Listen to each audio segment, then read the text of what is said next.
우리가 마음의 뿌림을 받아 악한 양심으로부터 벗어나고 몸은 맑은 물로 씻음을 받았으니 참마음과 온전한 믿음으로 하나님께 나아가자. 아멘. 전능하사 천지를 만드신 하나님 아버지를 내가 믿사오며 그 외아들 우리 주 예수 그리스도를 믿사오니 이는 성령으로 잉태하사 동정녀 마리아에게 나시고 본디오 빌라도에게 고난을 받으사 십자가에 못 박혀 죽으시고 장사한 지 사흘 만에 죽은 자 가운데서 다시 살아나시며 하늘에 오르사 전능하신 하나님 우편에 앉아 계시다가 저리로서 산자와 죽은 자를 심판하러 오시리라. 성령을 믿사오며 거룩한 공예와 성도가 서로 교통하는 것과 죄를 사하여 주시는 것과 몸이 다시 사는 것과 영원히 사는 것을 믿사옵나이다. 아멘.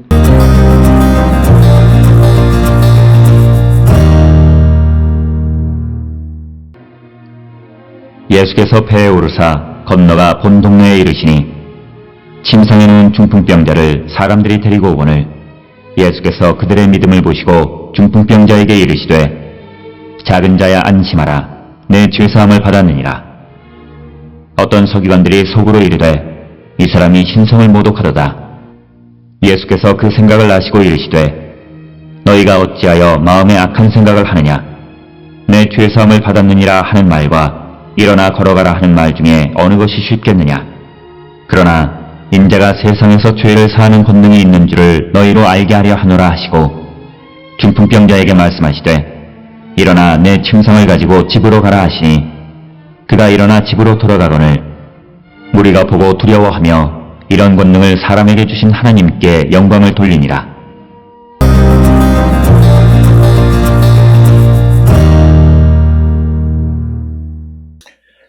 오늘 우리가 함께 읽은 마태복음 9장 1절로부터 8절에 있는 말씀은 예수께서 가버나움에서 중풍병자를 고치시는 이야기를 기록하고 있습니다.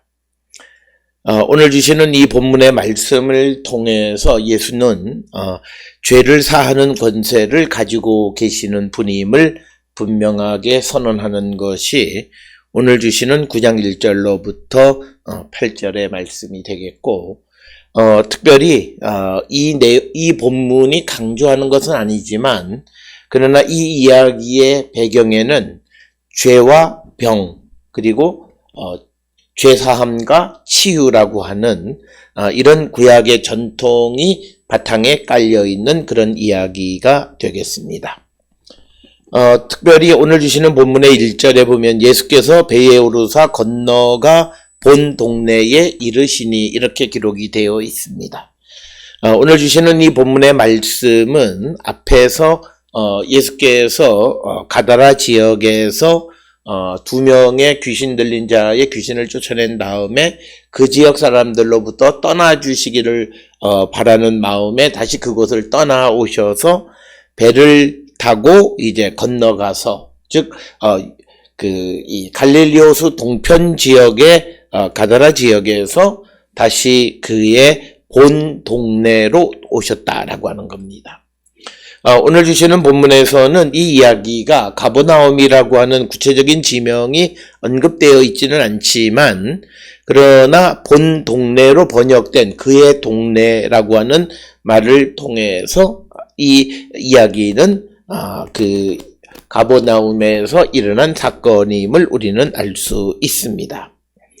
2절에 보면 침상에 누운 중풍병자를 사람들이 데리고 오거늘 예수께서 그들의 믿음을 보시고 중풍병자에게 이르시되 작은 자야 내 죄사함을 받았느니라 이렇게 말씀하십니다.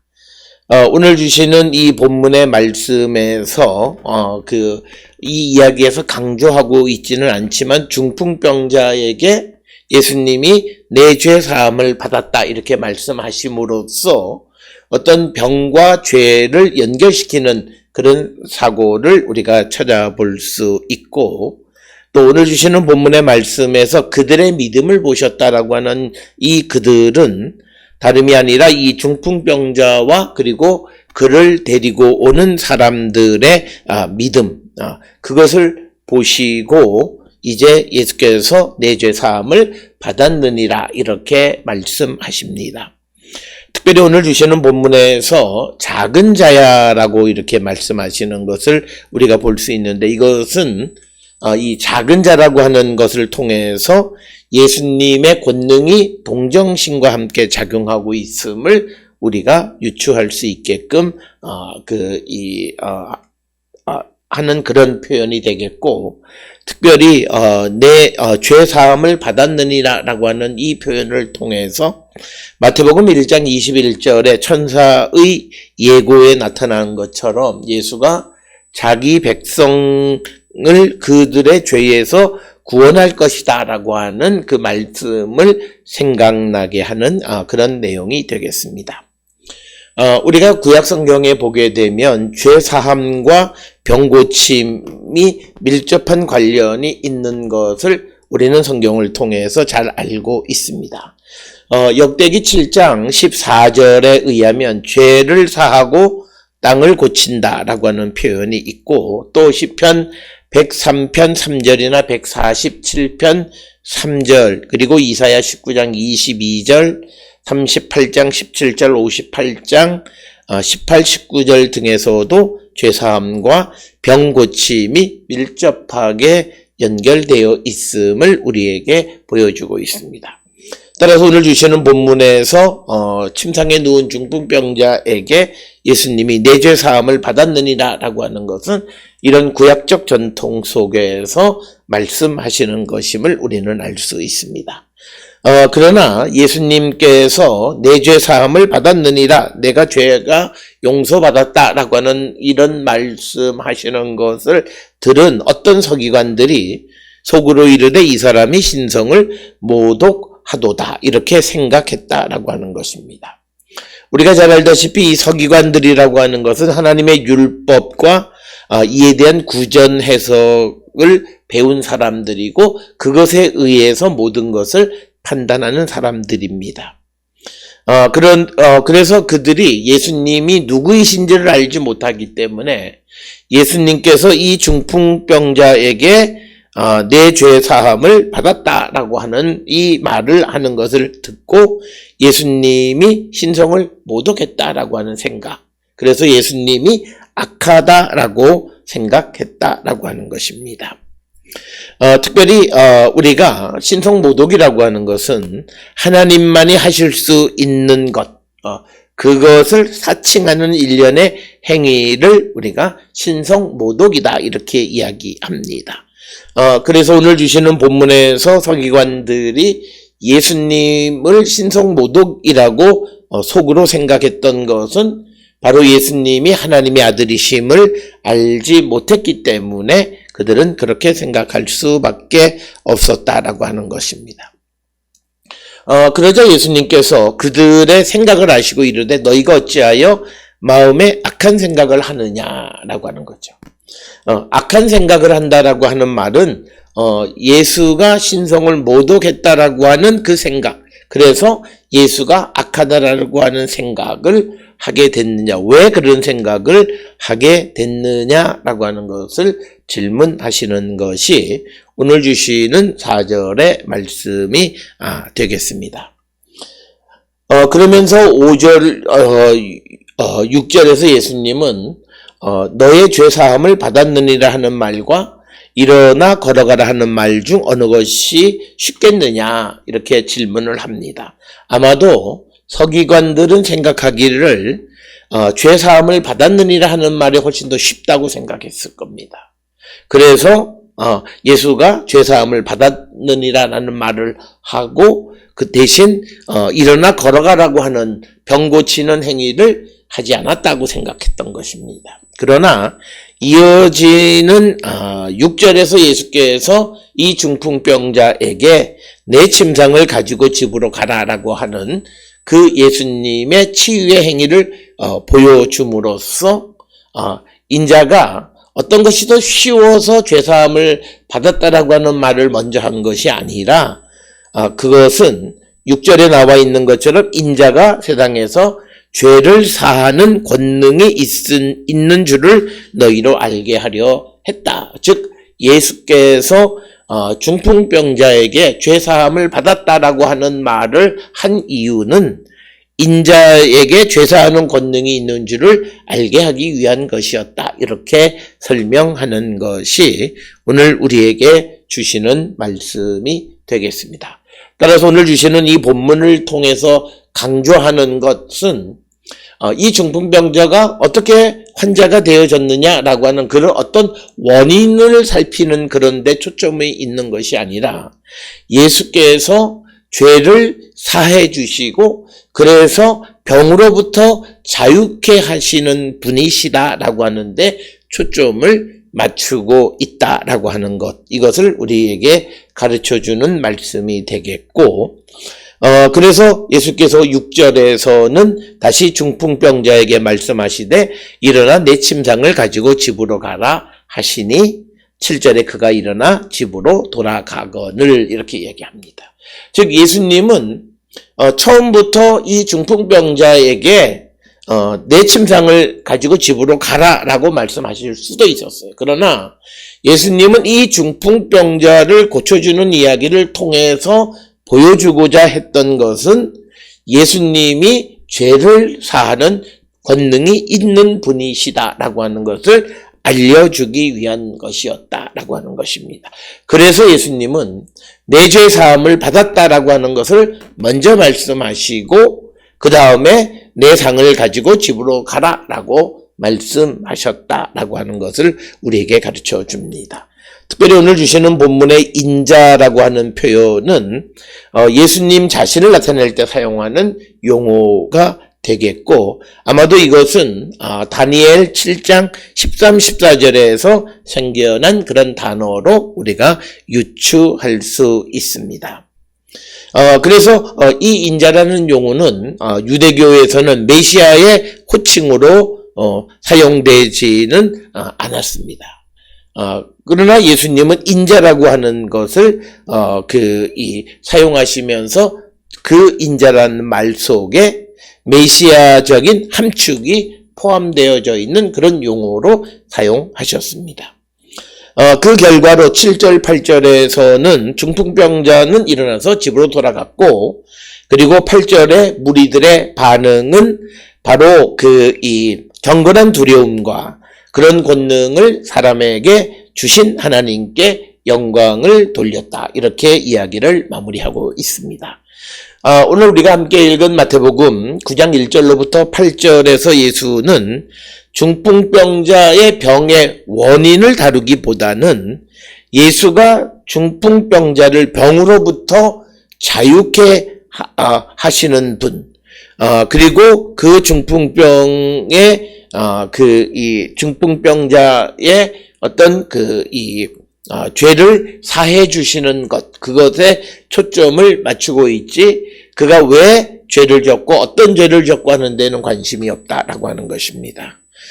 예수님은 마지막 아담으로 묘사되는 분이신데, 예수님은 인류를 죄의 속박으로부터 자유케 할 뿐만 아니라 육체의 자유까지도 허락해 주시는 분이시다. 육체의 질병을 치유해 주시는 분임을 우리에게 보여줍니다. 따라서 예수님의 병고침이라고 하는 것은 근본적으로 죄와 사탄의 궁극적인 패배의 시작이다라고 하는 것을 분명하게 보여주는 말씀이 되겠습니다. 오늘 우리가 함께 읽은 이 마태복음 9장 1절로부터 8절에 예수님이 중풍병자를 고치시는 것은 이 땅의 죄와 질병으로부터 모든 이들을 자유케 하기 위해서 오신 분임을 강조하는 말씀이 되겠습니다. 우리도 이 예수님의 능력, 예수님의 권위를 믿고 따르는 모든 성도들이 될 수 있기를 주의 이름으로 축원합니다. 기도하시겠습니다. 사랑과 은혜가 충만하신 아버지 하나님, 예수님은 사람의 병을 고칠 뿐만 아니라 모든 죄를 용서해 주시는 분이십니다. 그분의 권능과 그분의 은총을 잊고 살아가는 우리 모두가 되어서 우리가 죄로부터 용서받을 뿐만 아니라 육신의 질병으로부터 나음을 잇는 거룩한 성도되게 인도하여 주시옵소서. 예수님의 이름으로 기도드렸습니다. 아멘.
기도하시겠습니다. 이제는 우리 주 예수 그리스도의 은혜와 하나님 아버지의 무한하신 사랑과 성령의 위로 역사 교통하심이 예수 그리스도를 믿음으로 죄사함을 입을 뿐만 아니라 육체의 모든 질병으로부터 나음을 입음을 믿고 확신하며 세상을 향해 나가는 우리 모든 성도들 머리 위에 지금으로부터 영원토록 함께 할지어다.